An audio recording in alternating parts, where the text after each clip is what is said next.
Internacional estamos trabajando con personas de Brasil, de Austria y de otros países para intentar entender cuál es la relación entre educación, cultura y tecnología, porque a menudo hablamos de esta relación, pero siempre generalmente desde el desconocimiento de qué realmente la tecnología puede aportarnos, tanto en positivo como por supuesto en significado de desafíos, ¿no? Cómo tenemos que enfrentar las nuevas realidades que crean los nuevos usos y las nuevas tecnologías para que sea útil, para que sea un ejercicio empoderante tanto desde el punto de vista de la educación y de la cultura. Por tanto, en el Grupo Internacional estaremos intentando buscar iniciativas ya en marcha, así como desafíos que también se proponen en otras regiones del globo, para poder identificar bien en conjunto cómo superar algunos de los retos que hemos marcado en este campo de educación, cultura y tecnología, como puede ser, por ejemplo, el uso de las lenguas minorizadas, ¿no? Todas estas lenguas que no tienen tanta salida fácil con las nuevas tecnologías, así como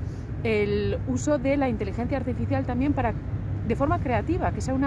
uso creativo útil a la diversidad cultural, a nuestro derecho a participar en la vida cultural y también, por supuesto, a educar a todas las personas desde la infancia hasta la edad más adulta en los usos de la cultura y la tecnología.